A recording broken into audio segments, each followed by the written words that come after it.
આપણે યુવાનો વચ્ચે છીએ એટલે યુવાનો શરૂઆત તો જય ઘોષથી જ કરશે. હું વચ્ચે વચ્ચે જય ઘોષ કરાવીશ. હું તમને કહી દઉં છું કેવી રીતે કરાવવાનો છે. હર હર મહાદેવ તો ખબર છે ને. હું બોલીશ જય શિવાજી, તમારે બોલવાનું છે જય ભવાની. જય ભવાની. બરોબર.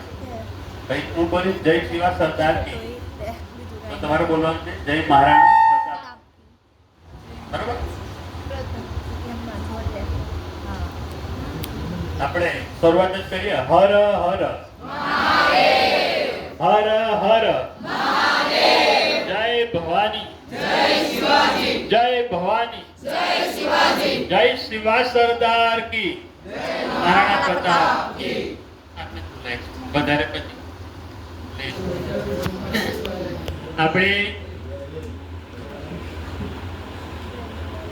આપણે કેવા યુવાન અહીંયા આવેલા છે. હું તમને ખાલી સાદું ઉદાહરણ કહી દઉં. એક ગઈ વખતે પણ કીધું, આમાં નવા કેટલા છે આંકડી રીતે કરો. બરોબર તો બને. બરોબર. કારણ કે આ ઉદાહરણ મેં ગઈ વખતે પણ આપેલું, એટલે આ વખતે પણ આપું છું. એટલે નવામાં જાય છે કે જૂનામાં જાય છે એ ચેક કરવું પડે. એટલે એક સરસ મજાની નદી હતી, ત્યાં બહુ ઊંડો ધરો હતો, ખાસ પાણી વહે. જો એ પ્રવાહમાં તમે આવી જાઓ તો માણસ તણાઈ જાય. એટલે ત્યાં નીચે એક મોટો પથ્થર હતો, શિલા હતી, એના પર બધી લીલ બાજેલી, ને લીલ પર નાના મોટા જીવજંતુઓ બસે. એટલે આખું ગામ બસે એમ કેવું તો ચાલે. ત્યારે એ લીલ પર જ ચીપકીને લોકો જિંદગી પૂરી થઈ જાય. ત્યાં જન્મે ને લીલમાંથી જ ખાવાનું. બાકી જો લીલને છોડે તો પેલા પ્રવાહમાં તણાઈ જાય. એટલે ઘરથી, ગામથી, પરિવારથી છૂટો પડી જાય. પછી એટલા મોટા પ્રવાહમાં વળીને આવો એ લોકો હિંમત ક્યારે કરી નહોતી. હવે એમાં એક તમારા જેવા જ સેમ તમારા જેવા જુવાની હતો અંદર. એક મારા દાદા એ ચીપકીને મરી ગયા. અને મમ્મી પપ્પા પણ અહીંયા કે નહીં બેટા છોડતો નહીં, નકર તું છૂટો પડી જશે. ત્યારે મમ્મી પપ્પામાં આગા પાછા હોય ને તો દીકરો થોડુંક છોડી તરત પકડી લે. લીલને એ જે જીવજંતુ હતું જુવાન છોડીને પકડી લે. એક દિવસ થોડુંક પકડી, બીજા દિવસ થોડુંક દૂર જઈને પાછું પકડી લીધું. એમ કરતા કરતા એની એફિશિયન્સી, એની તાકાત વધી. પછી તો એક દિવસ શું આવ્યું ખબર, કે આખો આંટો મારીને પાછું આવી જતું. એટલે અમરોલી જેવા મોટા વિશાળ સમંદરની અંદરથી પેલો જે જુવાન જીવજંતુ હતું ને, એવા યુવાન તમે અહીંયા આવ્યા છો. કે તમે અમરોલી કોલેજ છોડીને અહીંયા આવ્યા છો. ઘણા તે હિંમત નહીં કરી. અને આમાંથી હશે શું લેવા જાય છે, એમાં તો બધું કામ કરાવે, આમ છે. સાચી વાત છે, આ ખોટી નથી. બરોબર. કામથી ભાગે એનું કોઈ જગ્યાએ કલ્યાણ થવાનું નથી, કોઈ જગ્યાએ નહીં. એટલે આપણે તો ખરેખર અમે આ પોસ્ટ પર આવ્યા પછી પણ સેવા પ્રવૃત્તિમાં જોડાઈએ છીએ. અને તમે એક સારામાં સારું કામ કરો છો, આ સેવા પ્રવૃત્તિમાં જોડાયા છો. અને આની અંદરથી જ તમને ખબર પડે કે ગામડામાં પબ્લિક સાથે કેવી રીતે વાત થાય. તમે સિટીની પબ્લિકની વાત કરો તે જુદી છે ને અહીંની પબ્લિકની વાત જુદી. સિટી વાળા તો કે ટાઈમ નથી, જલ્દી બોલ. એ ગામડામાં નથી. તમે વાત કરો ને તેની 5-10 મિનિટ બગાડીને પણ તમારી સાથે વાત કરશે. એટલે આ જીવતું ગામડું છે. અને આપણે ક્યારે પણ જોયું હોય ને તો એક વાત બીજી પણ કહી દઉં કે તમે સાપના બચ્ચા તો જોયા હશે. કે સાપના આ પૃથ્વી પર છે ને જે શક્તિહીન હોય ને, કુદરત એને જીવવાનો અધિકાર જ નથી આપતી. જે શક્તિશાળી છે, કંઈક કરી શકે છે, એવા લોકોને પ્રાણીઓની અંદર જીવવાનો અધિકાર છે. આનું એક જ ઉદાહરણ, જ્યારે સાપણ ઈંડા મૂકે ને ત્યારે તમે જોજો, એ જ્યારે ઈંડા ફોડે ને અંદરથી બચ્ચા નીકળે ને, 50 નીકળે કે 100 નીકળે, એના તો બધા જીવતા નથી. જે બધા જીવે એટલે તેમાં જગ્યા ના પડે આપણને. પણ જે તેજ કણો છે ને, તેજ ઈંડું ફોડે ને તરત ભાગે, તે બચી ગયો. ઈંડામાંથી જે તેજ નીકળે ને ફાસ્ટ, એ જીવી જાય. ને જે માય કાંગલા નીકળે ને સાપ પણ થવ એને ખાઈ જાય, એની માં જ એને ખાઈ જાય. એટલે સાપણ કદી પોતાના બચ્ચે મોટા નથી કરતી. જેમ કોયલ પોતાના બચ્ચા કાગડાના માળામાં મોટા કરે, જાતે મોટા સેવતી નથી ઈંડા. કોયલ એના ઈંડા મૂકી આવે કે કાગડાના માળામાં. એટલે આપણે તમે જે અહીંયા 80 છે ને, હા 80 ની ઉપર છે, તમે જે આવ્યા છો ને બહુ વ્યવસ્થિત તમે ચોઈસ કરી છે કે સમાજની અંદર જઈએ તમને ખરેખર અહીં નવું જોવા મળશે. નાના છોકરાઓનો પણ પ્રેમ જોવા મળ્યો હશે તમને. આ જૂના જેટલા પણ છે ને તાલીમાર્થી બધાને દીદી દીદી કરીને એ લોકોનું મોં નહીં ઉકાય. પાછા જે ઓળખતા એ દીદીને તો ગુલદસ્તો આપી જાય, ગેરંટીથી આપી. આમ કહેવાય હેતુ વગરનું હેત, એ આને કહેવાય. છોકરાઓનો કોઈ હેતુ નહીં હું તમને ગુલદસ્તો આપે ચોકલેટ આપશો નથી, પણ તમારો હાસ્ય ભરેલો ચહેરો, તમારો ભાવ અને પ્રેમ આ જ જોઈએ છે. માણસને પણ ઘરે આપણા ઘરડા દાદા દાદી હોય ને તેને પણ આ જ જોઈએ છે. પ્રેમથી વાત કરો ને એ લોકોને બહુ સારું લાગે. પણ આપણે તો મોબાઈલ માંથી નવરા નહીં પડે એટલે પ્રોબ્લેમ. એટલે ઘરની અંદર પણ અત્યારે આખો પરિવાર મારો સારા પરિવાર છે. તમે કદાચ મારા સ્ટાફ હાથે જોઈએ, છોકરા હાથે પણ જોયું હશે. હું વાત કરું એટલે એમને મજા આવે. એટલે આપણે ભાવ પ્રેમથી ગામડાની અંદર એકબીજાની આપલે થાય, બાળકો સાથે મળીએ.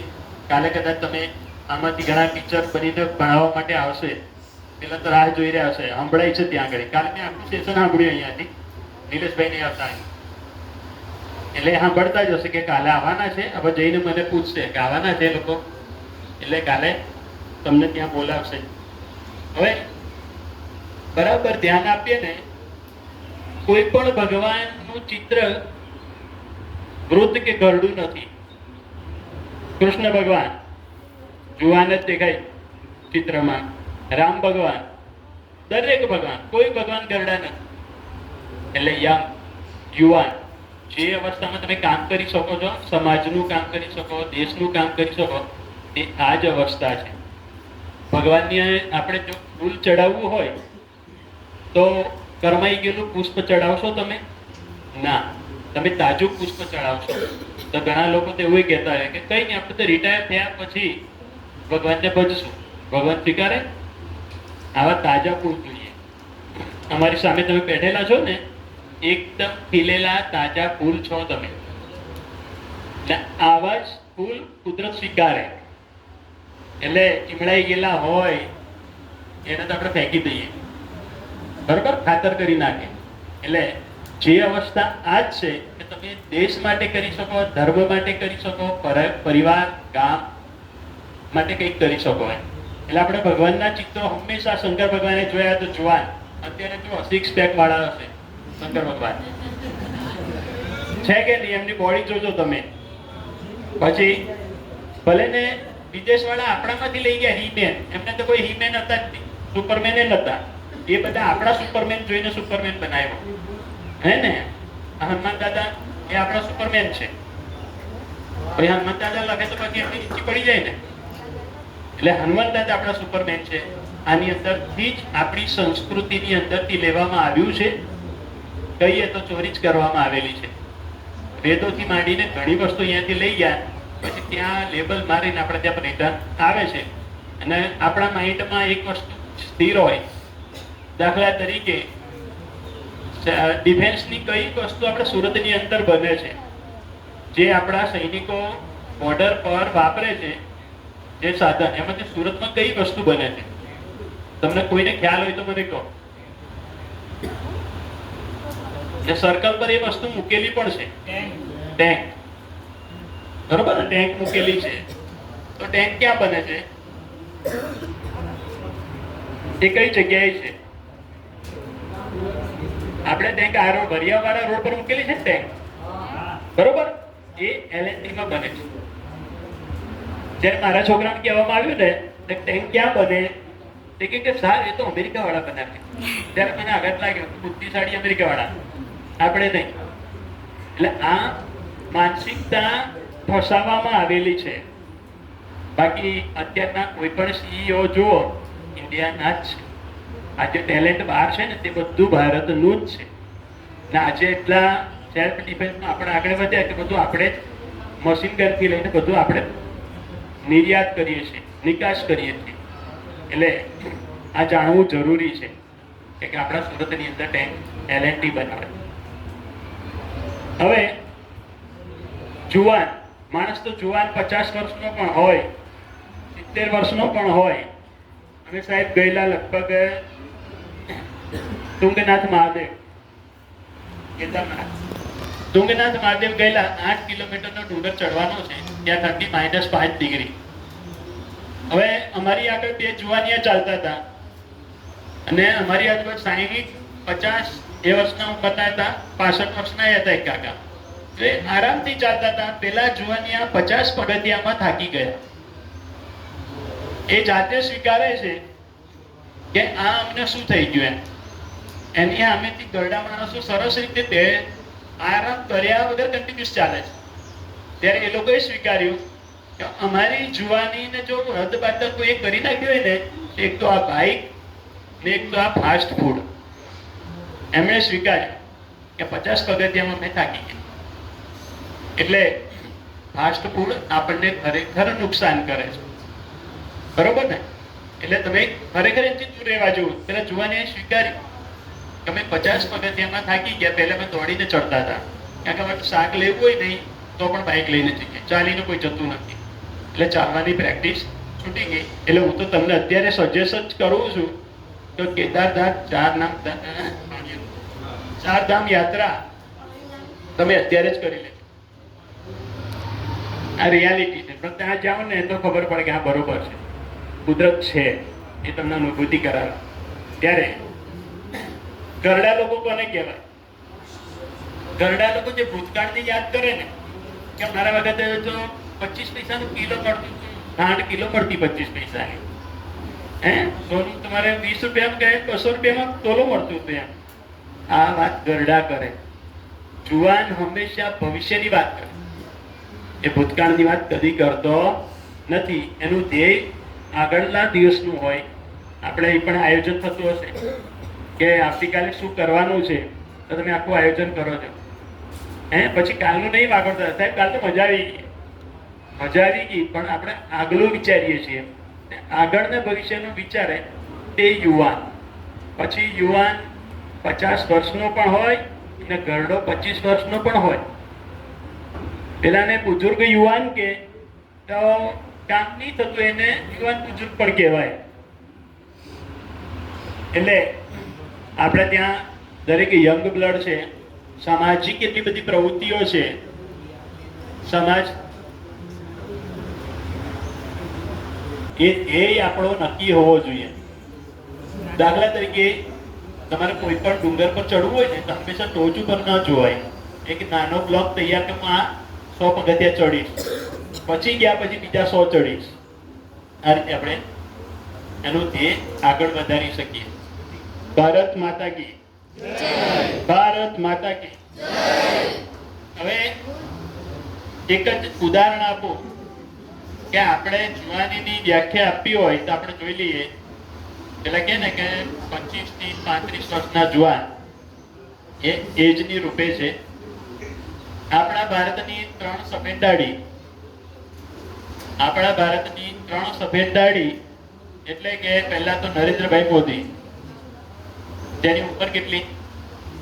આજે જે દોડે છે તો તમે એને જુવાન કહેશો કે ગરડા કહેશો? જુવાન જ છે. બીજા નંબરમાં મોરારી બાપુ, આજે કથા કરવા 4-4 કલાક કથા કરે. એમની પણ આ બધા 70 ની ઉપર વાળા છે, 70, 77 અને 80 વાળા છે. ત્રીજા નંબરમાં છે અમિતાભ બચ્ચન.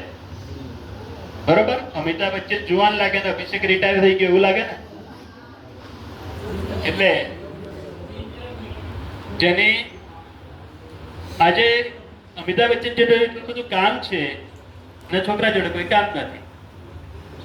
એટલે જુવાન એક વિચારધારા, એક તમારી અંદર મનોબળ છે. એ તમે પછી 80 વર્ષના હોય ને તો પણ એવા જ મળો. શરીર એનું કામ કરે પણ તમારું દ્રઢ મનોબળ હોય તો એ માણસ જુવાન છેક સુધી રહી શકે. આપણા નરેન્દ્રભાઈ ના રાતે કેટલું ઊંઘવાનું 2 ટીમ રાખે, દિવસની જુદી રાતની જુદી. દિવસની મીટિંગ કરે, પેલા લોકો એમનો ટાઈમ થાય એટલે જતા રહે, પછી રાતની મીટિંગ જુદી. એટલે પણ એ એક ના એક જ. એટલે અથાગ પ્રયત્ન, બીમાર પડવાનું નામ નથી લેતા કે નથી રજા પણ મૂકતા કે વેકેશન ભોગવતા. જ્યારે તમારામાં જરૂર આવી જાય કે મારે દેશની સેવા કરવી છે તો વાત પતી ગઈ. આગળ પાછળ માણસ ક્યારેય જોતો નથી. આજે તમે એ જ કરવા માટે આવેલા છો. આજે તમે સ્વચ્છતાથી માંડીને આજે વૃક્ષોને કલર કર્યો, આટલા બધા ભાઈ આજુબાજુના ગામમાં તમે આ કેમ્પ ચાલ્યા, બ્લડ કેમ્પ ચાલ્યો, કેટલી 14 બોટલ થઈ ને, બોલો હારામાં હારી થઈ 14 બોટલ. આમાં તો અમુક એ બાજુમાં મળ્યા હશે કે લોહી આપવાનું નહીં ને તને વીકનેસ આવી જાય, ચક્કર આવી જાય. હે એટલે આપણને તો છે ને પેલા કે હિન્દુસ્તાન વાળા આગળ નહીં જાય એમ કે પેલા એક વાસણની અંદર દેડકા ભરેલા, તે પેલો ઉપર ચડવાની કોશિશ કરે તો નીચે વાળો પગ ખેંચી જ લે. પણ તમારે નક્કી કરવું છે કે મારે બ્લડ આપવું છે, મારે બ્લડ આપવું. આ બ્લડનું એક તાજું ઉદાહરણ કેવું તમને, તાજું મારી સાથે બનેલું છે. ગોધરાની અંદર મારા પપ્પાને આઈસીયુમાં દાખલ કરેલા, લગભગ 21-22 દિવસ, અને બ્લોકેજ હતો.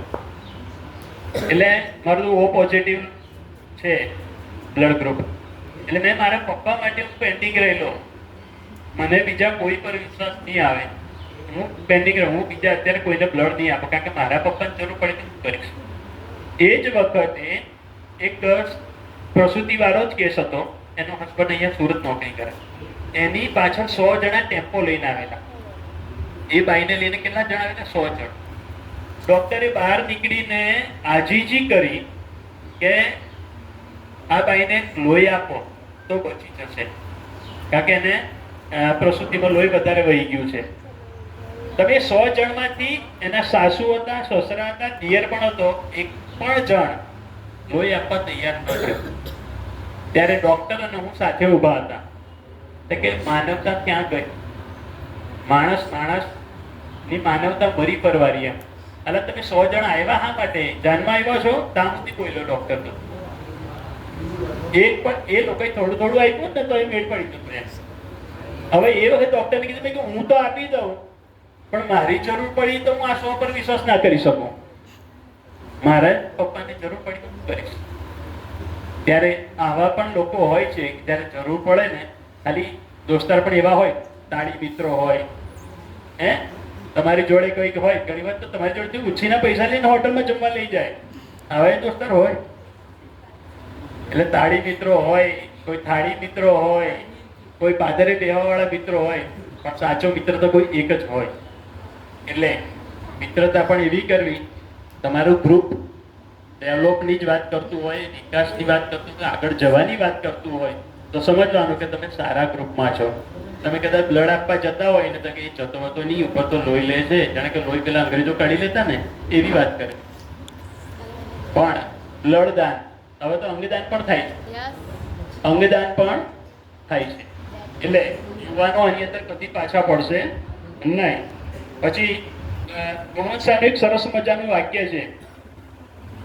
ગુણવંત શાહનું સરસ મજાનું એક વાક્ય, ગરેડમાં ચાલે તે ગરડો, ગરેડમાં ચાલે તે ગરડો, અને ચીલો ચાતરે તે યુવાન. ચીલો ચાતરે તે યુવાન એટલે ગરેડમાં એટલે આગળ વાળા કરે છે ને કરતા રહે, પણ યુવાન ખરે પોતાનો રસ્તો પોતે બનાવે છે, એને યુવાન કહેવામાં આવે. ગુણવંત શાહે બહુ સરસ મજાનું આપણને વાક્ય કીધું છે. ઘણી વખત આપણે જોઈએ ને, બહુ મોટી ડિફરન્સ બતાવું તમને. અત્યારે ગ્લોબલ વોર્મિંગ ચાલે છે, કારણ કે આપણે તો ઝાડ કાપી નાખીએ કે ભાઈ બહુ કચરું પડે એમ કે કાપી લાવે, એમ તો આપણે બહુ કચરું પાડીએ બરોબર. ઝાડ જયારે તાપ પડતો હોય ને, તમે 4 વ્હીલ લઈને નીકળ્યા ને તો છાંયડો હોતે, ત્યારે શું કે છાંયડામાં મૂકી આપણી ગાડી ઠંડી રહે ને. એટલે તમારા માટે છાંયડો 50 વર્ષ 40 વર્ષ પહેલા કોઈએ ઝાડ રોપ્યું છે ત્યારે તમને મળ્યો છે.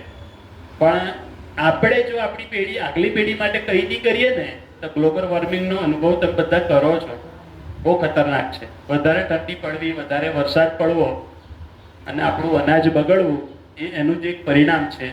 એટલે વૃક્ષો તો તમારી એક બર્થડે જાય એટલે એક વૃક્ષ તો હોવું જોઈએ તમારું. એટલે આપણે ઘરે છાંયડો હોદતા હોય, જે છાંયડો હોદે છે ને એ કદી ઝાડ રોપતા નથી. આમાં માર્ક કરેલી વસ્તુ છે, મેં અવલોકન કર્યું છે. જે છાંયડો શોધે છે ને તે કદી ઝાડ નથી રોપતા. અને જે ઝાડ રોપે છે ને તે કદાચ એના છાંયડાની જરૂર પડતી જ નથી, કારણ કે એના ખેતરમાં એટલા ઝાડ હોય છે. એટલે ગામમાં પણ એ લોકો ઝાડ રોપતા હોય. ત્યારે આપણે યુવાવસ્થા એટલે ઘણી વખત આપણે ટ્રેન અકસ્માત થાય ત્યારે જરૂર પડતી હોય તો રાષ્ટ્રીય સ્વયંસેવક સંઘ પણ એ હાફ પેન્ટ પહેરીને તમે જોયા હશે, ત્યારે પણ એમણે પેપર ન્યૂઝનો સહારો નથી લીધો. એ તમને સોશિયલ મીડિયા પર જોવા મળશે. એક્સિડન્ટ થાય એટલે પહોંચી જાય. એટલે આવી કોઈ પણ સેવાકીય પ્રવૃત્તિ, સુરતની અંદર પૂર આવેલું ત્યારે ત્યાં જે ચગુ સાફ કરવું, આ બધી પ્રવૃત્તિ યુવાવસ્થા જે સેવાકીય સંસ્થાઓમાં જોડાયેલા છે, ને તમે સેવા કરવા વાળો તો એકલો નીકળી જાય ને તો એને બધું જ મળી જાય. કરવું છે એને કશું નડતું નથી, ને જેને નથી કરવું એને બધું જ નડે. એટલે યુવાન ધારે તો સૃષ્ટિ સજાવે, યુવાન ધારે તો સૃષ્ટિ સજાવે, સાચી સમજ વિના જીવન લજાવે. સાચી સમજ વિના જીવન લજાવે. યુવાવસ્થા એટલે ધસમસતો પ્રવાહ. દાખલા તરીકે આપણે નદીની અંદર તમે જુઓ, જે પાણી ધસમસતું આવે છે એને આપણે ડેમ દ્વારા રોકીને એનો ઉપયોગ કરીએ તો ખેતીવાડી, પાણી પીવા, પશુ પક્ષી દરેક જીવજંતુને ઉપયોગી થાય છે. જો એ ડેમ નહીં બાંધ્યો હોત તો આપણે એ તાકાતનો ઉપયોગ નહીં કરી શક્યા હોત. ડેમ બાંધવાથી પાણીનો તો સિંચાઈ તો મળે જ, પણ વીજળી પણ ત્યાંથી જ પેદા થાય. એટલે યુવાવસ્થાની તાકાત આવું જ છે. તમને જો બે કિનારા મળે તો તમારી શક્તિ તમારા ધ્યેય સુધી પહોંચવા મળે, ને જો એ કિનારા ના મળે ને તમે કોઈને પણ ખેતરમાં ઘૂસી જાય, કોઈ ઘરમાં ઘૂસી જાય, તમારી તાકાત વેડફાઈ જાય, જેવી રીતે નદીની વેડફાઈ જાય. એટલે યુવાવસ્થા એવી છે કે આપણે એને બે કિનારાની જરૂર છે. એ તમને એ કિનારા પૂરા પાડવા માટે મા બાપ છે ને અહીંયા બેઠેલા ગુરુજન છે. તમને ઘણી વખત ટોકતા હોય એ લોકો, એ આમ નહીં કરવાનું. એ તો તમને નહીં કે તો એમનો તો પગાર મળે જ છે, ને કે ને તો પણ એટલો જ મળે છે, એવું ને કહેવાથી વધારે મળે. પણ તમારા બે કિનારા તમારા મા બાપ છે અને ગુરુજનો. ક્યારેય તમને અવળા રસ્તે નહીં જવા દે. આજની તારીખમાં આપણે લાઈન, વીજળીની લાઈન જુઓ તમે, પહેલા ખુલ્લા તાર હતા, હવે એના ઉપર રબરના ઇન્સ્યુલેશન લગાડવામાં આવે. કેમ? વીજળીના તાર પર રબર કોટિંગ કરવામાં આવે છે. પહેલા નતો કરતા, અત્યારે કેમ એમ કરવામાં આવે? કારણ કે ચોમાસું છે કે એવા કોઈ ભેજવાળું વાતાવરણ, તમારી વીજળી લોસ જાય. વીજળી હવાની અંદર લોસ થઈ જાય, પૂરી વીજળી ત્યાં પહોંચે નહીં, પ્રોડક્શન વધારે કરે, વપરાશ ઓછો થાય. એના માટે હવે આ લોકો ઇન્સ્યુલેશન યાની કે રબર કોટિંગ હોય એટલે વીજળી બહાર વેડફાય નહીં. એટલે યુવાવસ્થાની તમારી તાકાતને જો આગળ વધારવી હોય તો તમારે વન વે આ રીતે તમારી તાકાત આજુબાજુ વેડફ્યા વગર પોતાના ધ્યેય સુધી તમે લઈ જાઓ. આ જરૂરી છે. નકર આજુબાજુ વેડફાઈ જાય તો નુકસાન કરે, ગામ તણાઈ જાય, ખેતરનું પાકનું નુકસાન થાય. એ રીતે સમાજની અંદર પણ યુવાવસ્થાને સીધો માર્ગ ચીંધવો એ જરૂરી છે. તમે તો ખરેખર આજુબાજુની ખતરનાક પરિસ્થિતિમાં પણ સારા રહેલા છો, બહુ મોટી વાત છે. આજે વ્યસન જગ્યાએ જગ્યાએ છે. સરસ ગાંજા, બીડી, દારૂ એના તરફ જતી જાય.